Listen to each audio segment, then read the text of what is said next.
pandemi COVID-19 tadi, kita kan mengalami krisis pembelajaran, iya enggak? Mengalami krisis pembelajaran yang menjadikan pendidikan kita semakin tertinggal dengan hilangnya pembelajaran. Biasa disebut dengan learning loss, kalau kita bilangnya. Sebagai upaya dari pemulihan pembelajaran tersebut, Kemendikbudristek itu resmi meluncurkan kurikulum merdeka pada episode Merdeka Belajarnya. Jadi banyak program sebenarnya Mas Menteri itu. Salah satunya buat kita, yaitu kurikulum merdeka. Nah, kurikulum merdeka ini memiliki beberapa keunggulan. Di antaranya dia lebih sederhana dan mendalam. Nanti akan kita bahas. Kemudian dia lebih merdeka dan lebih relevan dan interaktif. Kurikulum merdeka ini diharapkan memberikan ruang seluas-luasnya bagi peserta didik kita dalam berkreasi dan mengembangkan dirinya. Nanti kita akan mencoba. Kemudian fokus pada materi esensial. Fokus pada materi esensial sehingga ada waktu cukup untuk pembelajaran yang mendalam bagi kompetensi dasar seperti literasi dan numerasi. Literasi dan numerasi, ya. Kemudian dia lebih fleksibel bagi guru untuk melakukan pembelajaran yang sesuai dengan kemampuan murid. Bapak Ibu, dari karakteristik ini melakukan pembelajaran yang berbeda, fokus pada materi esensial. Sebenarnya di masa pandemi ini, Bapak Ibu sudah melakukan hal tersebut. Sudah melakukan literasi dan numerasi? Bapak Ibu? Sudah kan? Sudah melakukan penilaian diagnostik? Sudah dipetakan siswanya, dikelompokkan. Sudah melakukan pembelajaran berbeda dengan melakukan membuat las? Sudah kan? Berarti secara tidak langsung Bapak Ibu sadar atau tidak sadar, kita yang ada di Kabupaten Bulungan ini sudah melakukan yang namanya kurikulum merdeka. Jadi bukan hal baru. Apakah Bapak Ibu ingin menggunakan kurikulum merdeka secara penuh? Atau pilihan yang kedua, ini kasih pilihan nih sama pemerintah. Menggunakan kurikulum darurat, ini juga kurikulum 2013 ya. Ini 2013 secara penuh. Ini kurikulum darurat, kurikulum 2013 yang diambil materi esensialnya saja, KD esensialnya saja. Ya. Atau memilih pilihan yang ketiga, menggunakan kurikulum merdeka. Jadi ada 3 pilihan. Diminta sekolah untuk menentukan apakah menggunakan kurikulum 2013 atau menggunakan kurikulum khusus atau menggunakan kurikulum. Memberi kita 3 pilihan dengan kesiapan mengisi angket kesiapan implementasi kurikulum merdeka yang mengukur kesiapan guru dan tenaga pendidik. Jadi kalau cuma operatornya yang mengisi tanpa adanya dewan guru, berarti operatornya itu sangat mengetahui sedalam-dalamnya Bapak Ibu. Yaitu 2 opsi, opsi 1 dan opsi 2, yaitu mandiri belajar dan mandiri berubah. Jika kita memilih mandiri belajar, Bapak Ibu, berarti kita menerapkan, saya sengaja nih memerahkan. Terlihat sampai belakang yang merah, fokus yang merahnya ya. Menerapkan beberapa bagian dari prinsip kurikulum merdeka tanpa mengganti kurikulum sekolah yang sudah diterapkan. Tahun ajaran kemarin pakai kurikulum apa Pak? K13. Berarti tahun ini Bapak Ibu tetap menggunakan kurikulum 2013. Oke? Ada pertanyaan? Saya lanjut dulu ya.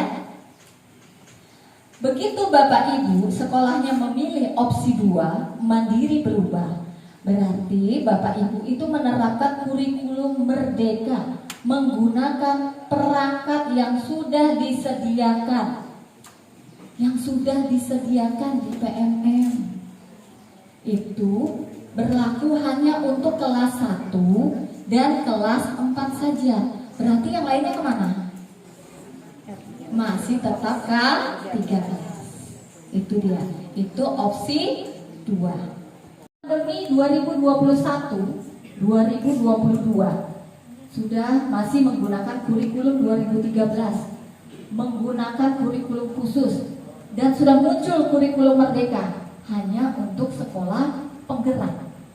Ini masih bukan berarti kami 2013 karena kami pakai buku guru dan buku siswa. Nanti kalau kamu pakai kurikulum khusus, kamu pakai buku Tunalitnum yang baru dibagi. Bukan bukunya, Bapak Ibu ya, bukan bukunya. Jadi nanti, kurikulum merdeka ganti buku lagi kita ini. Berarti nanti buku guru, buku siswa, buku litnum dari pemerintah itu tak bisa, sudah dipakai itu. Nah, ada bahasanya begitu. Padahal tidak itu, Bapak Ibu, jadi kemana selama ini ya. Kemudian mulai tahun 2022 sampai 2024 nanti kita dikasih pilihan lagi, tetap 3 tadi. Mau pakai kurikulum 2013, kurikulum khusus, atau merdeka, bulungan merdeka. Tapi opsi 1, ya enggak? Akhirnya pindah tadi, sibuk memperlihatkan sekolahnya yang hebat. Opsi 2, opsi 2. Lah ada yang pilih itu opsi 3 dipilih. Padahal sudah dikasih tahu opsi 3 itu tidak bisa dipilih. Tapi saking dia bagus-bagus jawabannya diketik, karena bukan sama dewan guru tadi kan, yang mengetik itu kan operator, saking takut dimarahin kepala sekolahnya bagus-bagus diketik. Apa yang diperkuat atau yang dilanjutkan dari kurikulum sebelumnya, dan apa hal yang baru?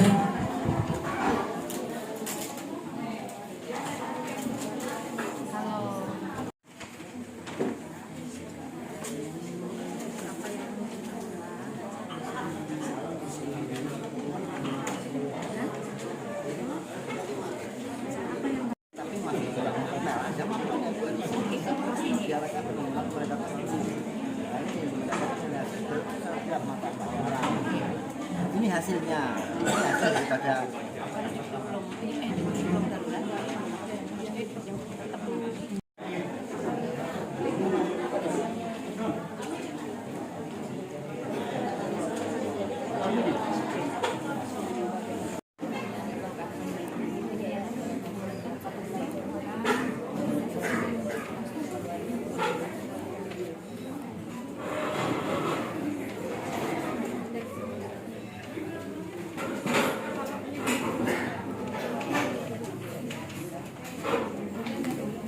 Per kelas anak-anaknya. Oke, Bapak suka apa? Bapak suka nari, nanti jadi nari aja sama gurunya. Ya, gitu. Tapi itu kalau kita menggunakan kurikulum merdeka. Iya. Kurikulum khusus fokus ke KD, fokus litnum, ya dah. Fokus ke litnum sebenarnya ya. Lanjut ke kurikulum merdeka. Ke kurikulum merdeka ini dia lebih ke CP anak-anak. CP itu KD kalau di K13. Jadi lebih ke capaian pembelajaran anak-anak sekitar 70-80%. 20%-nya kemana? Project. Tapi project tidak di dalam pembelajaran ya, dia punya waktu tersendiri. Dia punya waktu tersendiri, tidak masuk di jadwal pembelajaran. Gitu ya Bapak Ibu ya.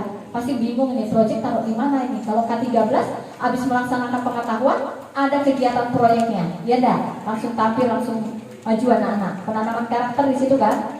Tapi kalau kurikulum merdeka, capaian anak-anak pembelajarannya diferensiasi, pembelajaran berbeda.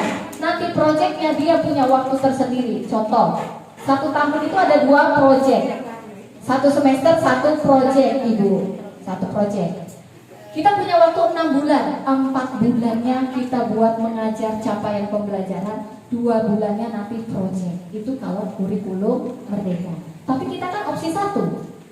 Haruskah punya proyek? Ayo. Haruskah punya proyek? Opsi 1. Harus apa enggak? Tidak harus, proyeknya cadangan. Kalau mau boleh, kalau enggak mau enggak usah. Sampaikan sama kepala sekolahnya. Oke, itu ya perbedaannya ya di pembelajaran ya. Nanti kalau kurang jelas nanti tanya. Lanjut. 031 diberi tugas tentang perangkat ajar yang disediakan pemerintah. Baik, menurut diskusi kelompok kami, yang perlu dilanjutkan dan diperkuat dari kurikulum sebelumnya, baik itu kurikulum 13 maupun kurikulum darurat, adalah buku teks dan non-teks. Karena di saat kita di dalam kelas, pastinya juga kita memerlukan buku teks dan non-teks. Begitu juga harusnya sampai sekarang. Karena anak-anak, apalagi di tempat kami yang belum ada listrik, itu untuk memberikan pembelajaran secara video atau visual pastinya akan kesulitan. Jadi kami masih sangat membutuhkan buku teks dan non-teks. Kemudian yang diperkuat juga dan harus dilanjutkan adalah modul literasi dan numerasi. Karena kami lihat di dalamnya itu sangat bagus, baik itu dari isinya ya. Jadi menurut kami itu harusnya tetap dilanjutkan walaupun kita masuk dalam kurikulum Merdeka Belajar. Dan yang baru menurut kami adalah di saat ini adalah menggunakan sumber belajar PMM, yaitu yang tadi kita bahas, platform Merdeka Mengajar, di mana di dalamnya itu sudah sangat lengkap, terdiri dari penguatan profil pelajar Pancasila, kemudian di situ juga ada modul ajar, ada juga asesmen. Ini enak, hanya melanjutkan karena kita sudah menggunakan semuanya, ya kan? Dari asesmennya, dari model pembelajarannya, dan sebagainya.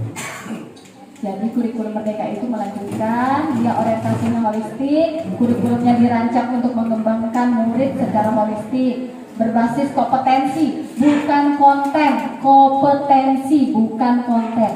Bu, Pak, K13 atau kurikulum khusus. Misalnya nih ya, PPKN ada 4 KD. Bagilah dalam setahun ini 2 KD semester 1, 2 KD semester 2. Banyak nggak KD-nya? Enggak kan? Ngajarnya enak nggak? Jadi nggak usah terburu-buru lihat KD-nya. Oh, KD-nya cuma disuruh membahas hak dan kewajiban. Sudah bahas hak dan kewajiban. Hak kewajiban di mana? Oh, di rumah. Bahas itu saja, nggak usah sampai ke negara, sampai ke nusa. Yang di rumah aja. Ya, dikembangkan itu, ya. Jadi fokusnya ke situ, tidak fokus ke buku yang Bapak Ibu pegang. Nanti baru ngeluh, belum selesai kan masih banyak materinya. Nah, nggak lari ke situ lagi ya. Oke, dia lebih kontekstual. Kurikulumnya dirancang sesuai konteks budaya, misi sekolah, lingkungan lokal, dan kebutuhan siswa. Nih, keunggulan. Ini sekedar informasi saja, nih ya. Kurikulum Merdeka itu, Bapak Ibu, keunggulannya dia lebih sederhana dan mendalam. Ini tadi kan dikatakan lebih sederhana dan mendalam. Kenapa? Karena dia fokus pada materi esensial. Materi esensial kalau kita yang opsi 1 ada di mana? Ada di kurikulum khusus, ya. Ya, pakai di situ untuk pengembangan litnumnya, ya. Kemudian lebih merdeka buat muridnya belajar sesuai kebutuhannya. Bu, saya belum bisa perkalian, kenapa disuruh bagi-bagi? Perkalian dulu. Bu, saya belum bisa menjumlahkan kok, masuk perkali-kali, tidak bisa lagi ya. Penjelasan dulu, gitu ya, sampai dia tuntas. Oke. Lebih merdeka untuk gurunya.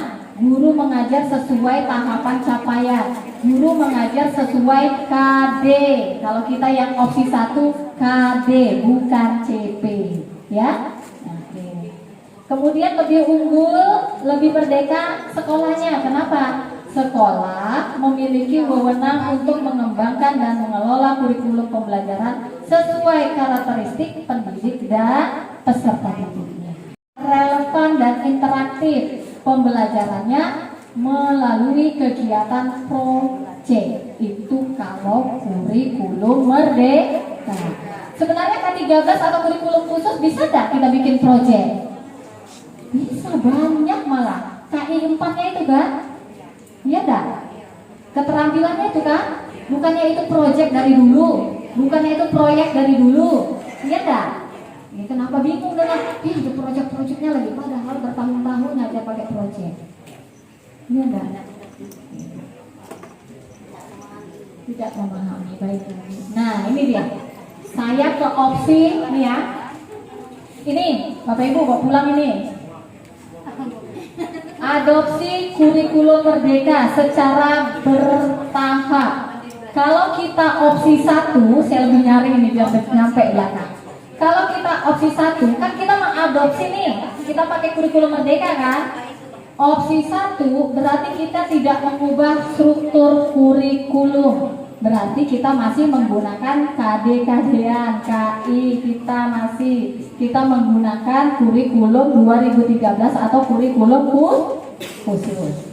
Tidak menggunakan CP. Enggak ya, jadi enggak usah pakai CP ya. Kalau opsi 1 kita pakai apa? Kita pakai KD, oke. Kecuali jika mau mengubah atau menambah mapel. Misalnya, saya mau coba deh, anak murid saya itu pintar-pintar, saya mau coba yang bahasa Indonesia. Boleh. Kalau mau mencoba, boleh. Tapi kalau mewajibkan, tidak, ya. Kemudian, proyek penguatan profil pelajar Pancasila. Banyak betul P-nya ini. Nah, ini adalah tambahan. Kakak dan adik yang ada di kamarnya masing-masing. Duk, duk, duk. Pintu kamar pun diketuk oleh bapak. Sambil bapak bersuara memanggil, kakak, kakak, kakak, bangun. Kakak segera bangun ketika mendengarkan suara bapak memanggilnya. Kakak diminta bapak untuk membangunkan adik.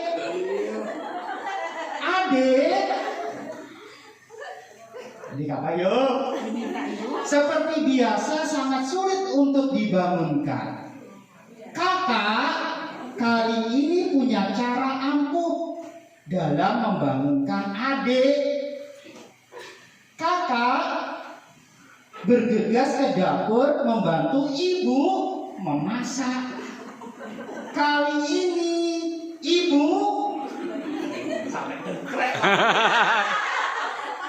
memasak nasi goreng spesial.